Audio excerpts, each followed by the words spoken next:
Hello, welcome to day 3 of your Mum Boss Reset. Today we're talking about your environment. Now, your environment matters and it can make it easier or more difficult for you to achieve your goals. And one of the key principles of my programs, whether it's the group program, the Last Diet Club, or my VIP one-to-one coaching, is make it easy. And essentially, this is about making sure your environment serves you, serves your habits and what you're trying to achieve. Now, what this might mean is making some tweaks to your environment so that things are easier for you. Now, some examples for you of this in my life are that I set my gym clothes out every night so that I can roll out of bed into the bathroom and put them straight on every morning, rather than telling myself that I can't be bothered to root around in the dark for them, so I'll just stay in bed instead until the sun comes up. I make my breakfast every evening for the next morning. And I have a refillable 1 litre water bottle. If you're watching on video, I've just shown you that, to make sure I drink enough liquid every day rather than relying on glasses. That way I've got 1 litre on my desk throughout the day.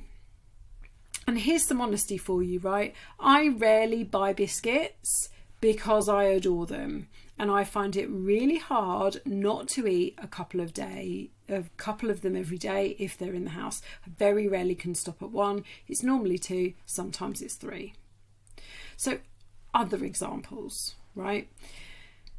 I'm really happy to be the designated driver 9 times out of 10 because I don't drink very often and I get terrible hangovers that last longer than a day. And I used to find it really hard to say no to one drink and for that to not go into more. So my way around that was to be the designated driver. And now I tend to do that most of the time because for me, getting drunk, and I wouldn't even say getting drunk, 3 drinks I would say, and I will feel it the next day, sometimes even 2, sometimes even 1, but 3 drinks, I know if I have 3 drinks I am going to feel a bit rough the next day. And it won't just be the next day. If that's Saturday night, I'll feel rough Sunday, so I'll get none of my planning done. I always do a little bit of work on a Sunday. I'll find it harder to get up on a Monday, and I'll be a bit rubbish Monday too. So actually, it's not worth it for me. So I have to really, want to drink now. Yes, so that's what I tend to do most of the time. So that's me changing my environment, right? And the point here is not to ban yourself from things or to banish them from the house, but instead to create an environment where you're most likely to succeed. And this might mean changing some routines or practicalities within your life. Now, I use the biscuit example because it is something that is really difficult for me to not really overdo it on. And but I will have biscuits in the house. What I say to my clients is, if there are certain things you can't have in the house without always having to go back for one more, then whilst you learn about self-control and about your behaviour and you get into these habits, just don't buy them. We're not saying you're never going to have them, because sometimes I do have biscuits. I just don't have them every week. I do not have a biscuit tin that is topped up every week. Okay? So just wanted to make that clear.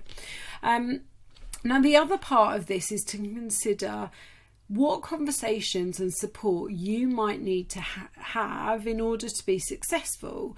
So the people around us that love us, they want the best for us, but sometimes that means they tell us to just have the piece of cake or the chips or a day off at the gym, even though it's not the best for us or our goals. It's not their fault. They're trying to ease our guilt and discomfort.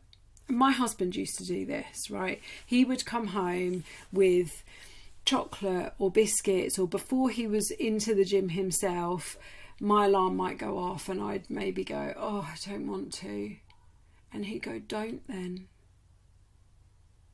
And that's not because he doesn't love me, he doesn't want me to, work out, he doesn't want me to train, doesn't want me to feel great. He does love me and he does want all those things. But the easiest thing for him, the thing that is most obvious for him, or was obvious for him, was to say, don't then. Now, if I were to say, oh, I'm so tired, he'd say, get up and go. So it's not their fault. Mostly it's not their fault. Some people, particularly around alcohol, people will take you hostage and they'll try and ease their own feelings of guilt and judgment by getting you to take part in the behaviour they are as well. But most of the time this is not because they want you to fail. I also want you to consider what conversations you need to have in order to get the best level of support from the people around you, right? So maybe this is asking your husband not to come back from work every day with treats. Maybe he could come back with flowers instead once a week, right? Instead of spending £2 every day on like a big share bar of chocolate, maybe he could save that up and buy you a nice £10 bunch of flowers on a Friday. Maybe it's your friendship group. Maybe you need to ask them not to peer pressure you into drinking.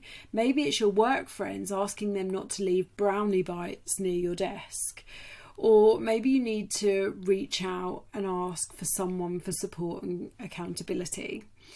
So I want you to remember that there is a worksheet that goes with today, and I want you to note down on that 1 or 2 things you need to change about your environment, or 1 or 2 conversations you need to have to get support in this journey.